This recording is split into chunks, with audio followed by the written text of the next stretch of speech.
새롭게 기억하고 또 주님을 매일매일 새롭게 경험하고 만나는 그런 거룩한 날들이 되실 수 있기를 주님의 이름으로 축복합니다.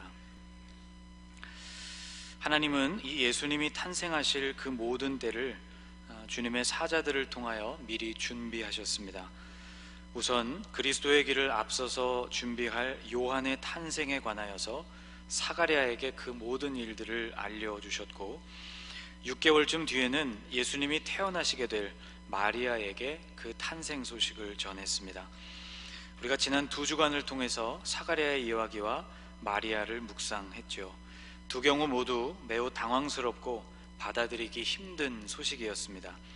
그러나 기쁘게 받아들여야 할 사가랴는 도리어 의심했고, 예언대로 이루어지면 큰일이 생길 마리아는 오히려 그 말을 받아들였습니다.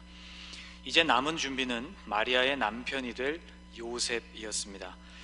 요셉은 이미 마리아의 잉태를 알게 되었습니다. 동거하기도 전에 이루어진 임신이었기 때문에 이 결혼의 계획은 마땅히 무효가 되어야 옳았지요. 유대 율법에 따라서 마리아를 처리하고자 한다면 그녀는 돌에 맞아 죽을 수도 있었습니다. 그러나 오늘 본문의 말씀을 보면 요셉은 그 일을 조용히 처리하려고 했습니다. 그의 남편 요셉은 의로운 사람이라 그를 드러내지 아니하고 가만히 끊고자 하여. 요셉이 의로운 사람이었다는 이 언급과 마리아를 드러내지 않고 그 관계를 가만히 끊고자 했다는 말이 얼핏 보면 어울리지 않는 것처럼 보입니다. 왜냐하면 의롭다는 것은 모든 공의를 정의롭게, 모든 악과 선을 드러내고 그에 따른 결과에 따라 심판을 행해야 하는 것이기 때문이죠. 그러나 요셉은 마리아를 많이 사랑했고 끝까지 그녀를 배려하려고 했던 것 같습니다. 속이 상하고 마음이 많이 아팠지만 마리아에게 더 이상의 위험이 가해지지 않도록 결혼만을 조용히 취소하려고 했던 것이죠. 이 문제를 요셉이 깊이 고민하고 있을 때 주님의 사자가 요셉에게도 나타났습니다.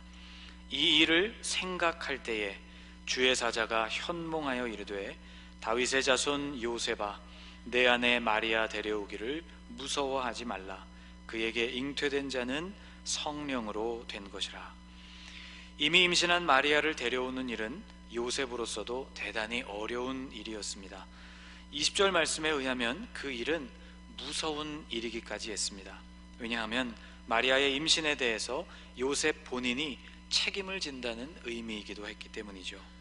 주의 사자는 마리아 데려오는 일을 두려워하지 말라고, 그가 잉태하게 된 것이 성령으로 말미암은 것이라고 알려줍니다.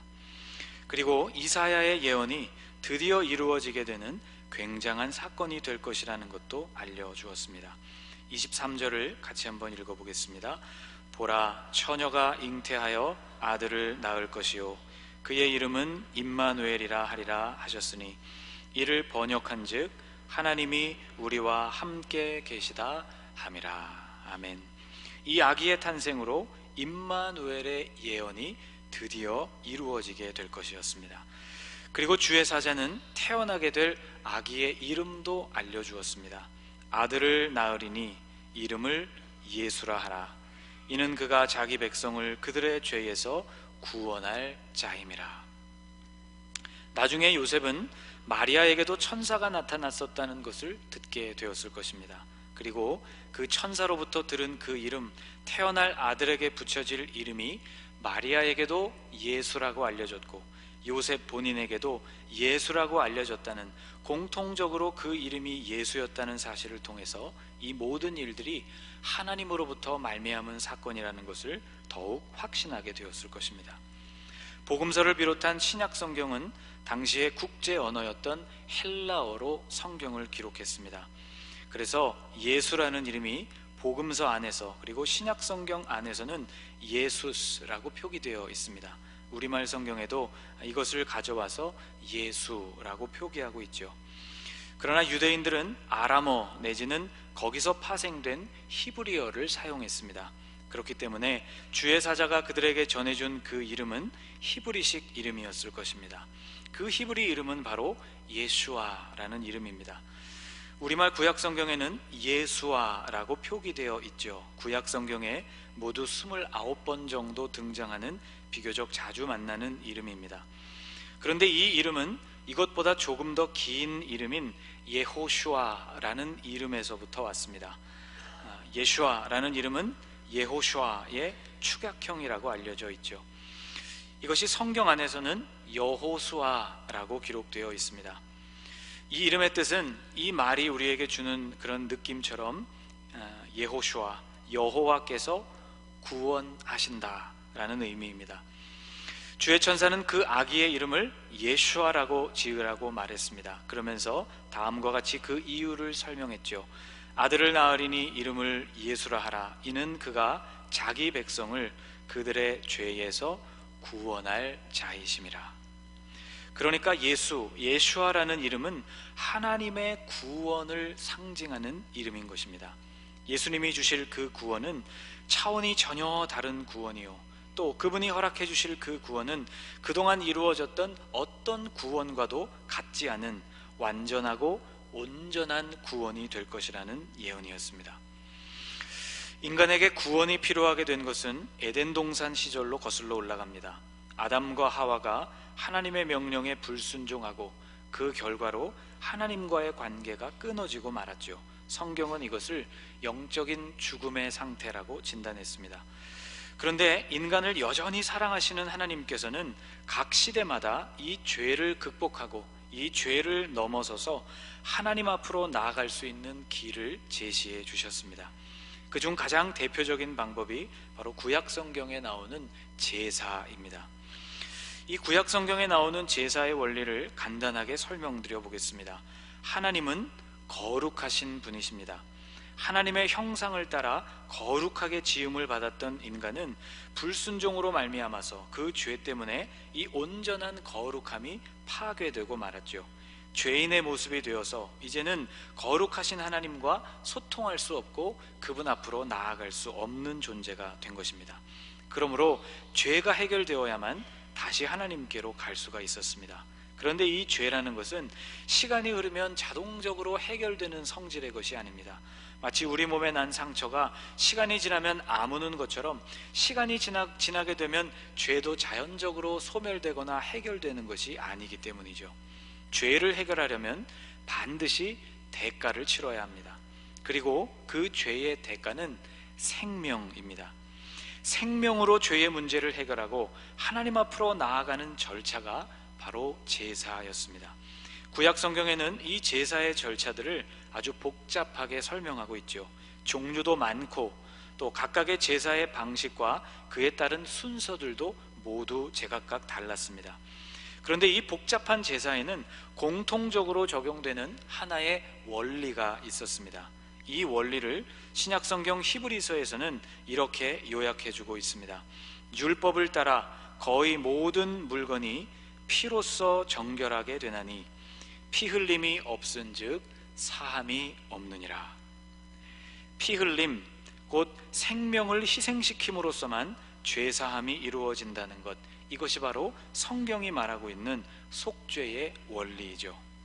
로마서에서도 바울은 죄의 삭시 사망이라고 지적하고 있습니다. 두 가지를 의미합니다. 죄가 몰고 오는 그 결과, 우리가 죄에 빠졌을 때 결국 우리에게 닥치게 되는 것이 죽음이라는 의미이고, 둘째는 그 죄를 해결할 수 있는 것 역시 죽음이라는 의미입니다.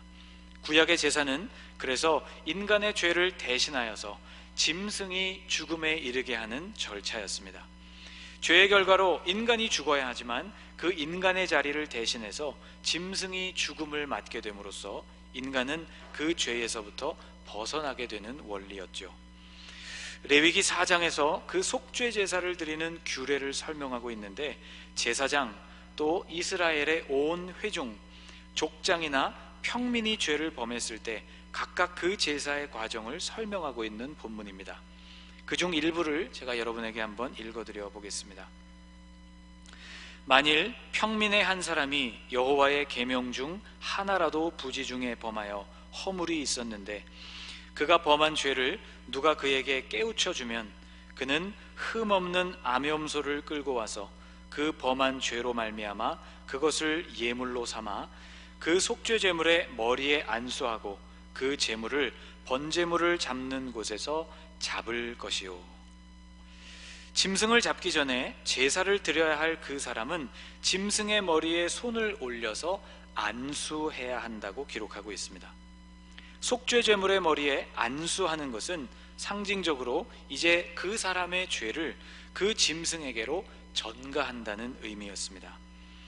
이제 그 사람의 죄를 대신 짐승이 지고 죽게 된다는 의미였죠. 안수 이후에 이 짐승은 그 죄 지은 사람을 대신하여서 실제로 죽임을 당하고 피가 뿌려지고 불에 태워지는 절차를 밟아야 했습니다. 이것이 바로 율법을 따라 거의 모든 물건이 피로 정결하게 되며 피 흘림이 있어야만 사함이 이루어진다는 원리, 앞서 설명드린 피 흘림, 곧 생명을 희생함으로써만 죄사함이 이루어지는 속죄의 원리입니다. 예수님 당시까지도 이렇게 짐승을 잡아서 제사를 드렸습니다. 그리고 이러한 제사로 사람들의 죄를 해결하고 하나님께로 나아갔죠. 그런데 하나의 제물은 한 가지 경우의 죄에 대해서만 희생되었습니다. 그리고 인간은 그 속죄제를 드린 이후에도 계속해서 죄를 지을 수밖에 없었죠. 불완전한 존재이고 깨어진 하나님의 형상을 가진 사람이기 때문입니다. 또 한 번 죽임을 당한 제물은 다시 사용할 수 없었습니다. 이미 생명이 끊어졌기 때문이죠. 새로 지은 죄를 위해서는 또 다른 짐승이 희생되어야만 했습니다. 결국 제사는 끊임없이 반복되어야만 했고 제사의 그 효력은 영원하지 못했습니다. 수많은 동물들이 희생되어 가는 과정이었지만 피 흘림이 없이는 사함도 없다는 이 원칙, 이 죄사함의 원칙을 만족시키기 위해서는 어쩔 수 없이 이런 절차가 반복될 수밖에 없었던 것이죠. 또 구약의 율법을 읽어보면 바쳐지는 그 제물의 종류는 죄의 경중과 또 드리는 사람의 형편을 고려해서 드려져야 했습니다. 아까 말씀드린 레위기 4장에 따르면 제사장이 범죄했을 때, 이스라엘의 온 회중이 범죄했을 때, 족장이 범죄했을 때, 그리고 평민이 범죄했을 때 그에 따라 드려지는 제물의 종류가 달랐습니다. 제사장이나 이스라엘 회중이 범죄했을 때에는 숫송아지를 드려야만 했고, 족장의 속죄제에는 순염소가 드려져야 했고, 아까 읽은 말씀처럼 평민의 속죄제에는 암염소가 드려져야 했습니다. 레위기 5장에는 형편이 이런 짐승을 드릴 만큼에 미치지 못하는 사람들에게는 비둘기와 같은 작은 짐승을 드리게 했죠. 만일 그의 힘이 어린 양을 바치는 데에 미치지 못하면 그가 지은 죄를 속죄하기 위하여 산비둘기 2마리나 집비둘기 새끼 2마리를 여호와께로 가져가되 하나는 속죄제물을 삼고 하나는 번제물을 삼아라고 기록하고 있습니다. 예수님을 출산한 이후 마리아가 드렸던 속죄 제물도 비둘기였습니다. 누가복음 2장에는 그때 일을 이렇게 기록하고 있습니다. 또 주의 율법에 말씀하신 대로 산비둘기 한 쌍이나 혹은 어린 집비둘기 2로 제사하려 함이더라. 이것은 레위기 12장에 나오는 그 규례를 따라서인데, 속죄 제물과 번제물로 비둘기 2마리를 사용했다는 것은 요셉과 마리아의 가정 형편이 넉넉하지 않았다는 것을 우리에게 알게 해주는 본문입니다. 결국 속죄 제물의 종류가 다르다는 것뿐 그 생명이 죄를 속한다는 원리에는 변함이 없습니다. 또 한 번 이루어진 속죄제는 영원한 효력을 가지지 못하기 때문에 계속해서 이러한 제사가 반복되어져야 한다는 것에도 변함이 없습니다. 하나님은 임시로 이루어지고 있었던 이런 속죄의 절차를 비로소 온전하게 완성시키시기 위해서 당신의 아들을 보내주셨습니다. 당신의 아들을 속죄의 제물로 삼으시기 위해서였죠. 그 아들 예수님은 온전한 속죄 제물이셨습니다. 우선 예수님은 인간의 몸으로 이 땅에 오셨죠. 피 흘림이 없이는 사함이 없는 속죄의 원리를 만족시키기 위해서 주님은 모양만 사람이 아니셨고 실제로 살과 피를 지니신 사람으로 태어나셔야 했습니다. 그리고 그 주님은 죄가 없는 온전한 속죄 제물이었죠. 인간의 혈통을 따라서 아담의 후손으로 태어나는 모든 사람들은 아담에서부터 시작된 모든 죄의 범위 안에서 태어나는 존재입니다. 곧 하나님과의 관계가 여전히 끊어진 상태에서 태어난, 바꿔 말하면 죄의 상태에서 태어난 인간이었다는 뜻이죠. 그러나 우리가 아는 것처럼 예수님은 성령으로 잉태되셨습니다. 사람의 혈통을 따라서 태어나신 분이 아니라 동정녀의 몸을 통해서 오신 분이시죠. 오늘 본문 18절에서도 이렇게 말씀하고 있습니다. 같이 한번 읽어볼까요? 예수 그리스도의 나심은 이러하니라.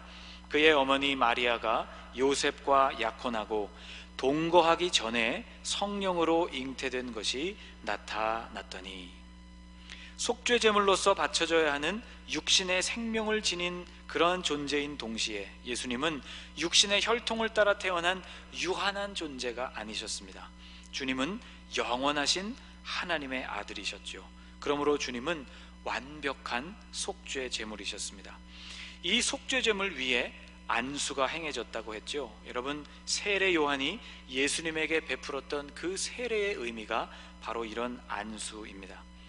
주님이 받으셨던 세례는 죄사함과 그 죄로부터 우리의 삶을 돌이킨다는 의미의 세례가 아니었습니다. 그것은 인류의 죄를 하나님의 아들이신 온전한 속죄 제물이신 주님께로 전가하는 상징이었죠.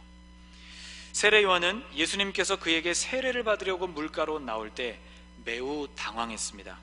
요한이 이렇게 말했죠. 요한이 말려 이르되 내가 당신에게서 세례를 받아야 할 터인데 당신이 내게로 오시나이까. 죄 없으신 주님에게서 내가 세례를 받아야 할 입장인데 어째서 주님께서 나에게 세례를 받으려고 나아오십니까? 라는 질문이었습니다. 그러나 주님은 그렇게 해야만 인류의 대속이 비로소 이루어질 수 있고 주님의 대속 사역이 시작될 수 있다는 것을 요한에게 말씀해 주셨죠. 15절은 이렇게 이어집니다. 같이 한번 읽어보겠습니다.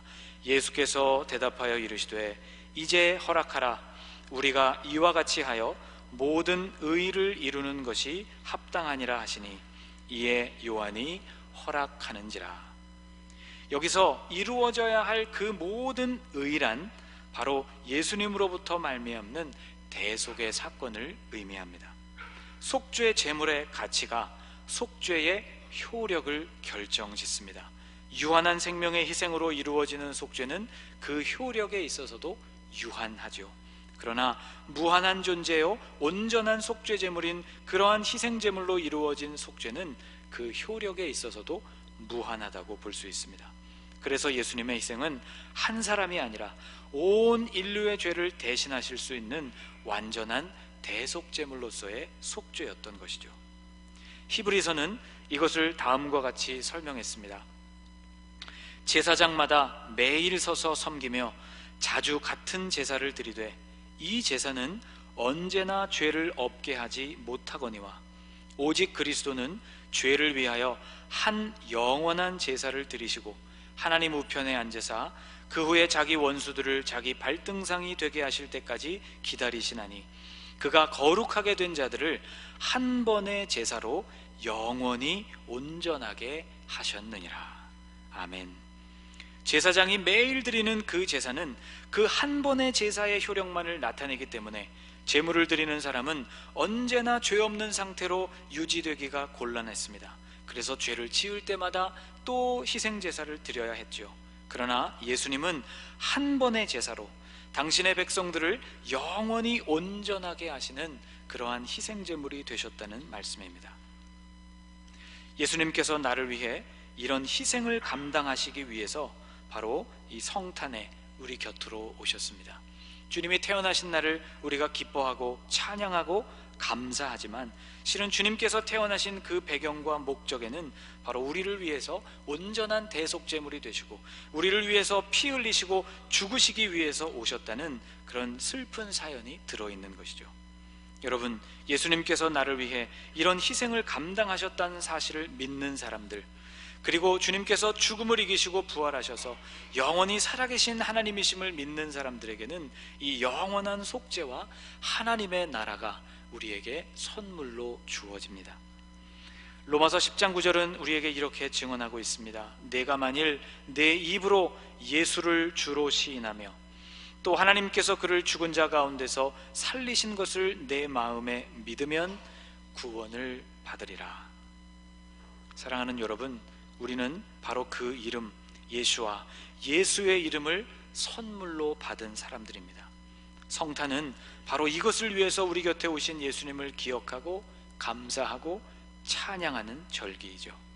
여러분, 죄에서부터 우리를 구원하신 분, 죽음에서부터도 우리를 건져주시는 분, 영원한 대속제물이 되시고 영원히 살아계신 그분, 이 예수님을 여러분의 마음에 영접하고 그로 인하여 누리게 되는 영생을 영원히 맛보실 수 있게 되시기를 주님의 이름으로 축복합니다. 그리고 주님이 탄생하신 이 거룩한 성탄의 계절에 주님이 내 곁에 왜 오셨고 왜 죽으셨고 부활하신 이 모든 사건에 대해서 우리의 마음에 깊이 생각하고 그 이름, 예수의 이름으로 말미암아 매일매일 승리하는 삶이 되실 수 있기를 주님의 이름으로 축복합니다. 기도하겠습니다. 백성을 죄에서 구원하실 그 이름, 예수의 이름을 우리에게 허락해 주심을 감사드립니다. 처음부터 하나님과 멀어져 있던 영적 상태와 헤아릴 수 없이 수많은 죄들 속에서 허우적대는 우리를 예수님의 보혈로 정케 하시고 우리를 하나님의 자녀로 삼아주신 그 은혜에 감사를 드립니다. 하나님, 소망 없는 세상, 육신의 정욕, 안목의 정욕, 이생의 자랑이 모든 일의 동기가 되는 이 세상 속에서 예수님께서 우리의 유일한 소망이심을 고백합니다. 강림절 마지막 주일에 우리 곁에 오신 그 예수님을 찬양하고 감사를 드립니다. 주님, 우리가 사나 죽으나 예수님과 함께하는 자들임을 기억하도록 도와주시고 이 땅에서도 우리가 믿음으로 승리하고 죽어서도 하나님의 나라를 온전히 유업으로 누리는 주님의 자녀들이 되게 해 주옵소서. 주님 오신 날을 기억하고 감사하고 찬양하며 하나님 앞에 의미 있고 뜻깊게 보내는 하나님의 자녀들이 될 수 있도록 우리 한 사람 한 사람을 붙들어 주옵소서. 또 우리를 통하여 그 능력의 이름, 예수의 이름이 우리 주변으로 널리 전파되고 확장되어 가는 놀라운 은혜도 허락하여 주옵소서. 예수님의 이름으로 기도하옵나이다.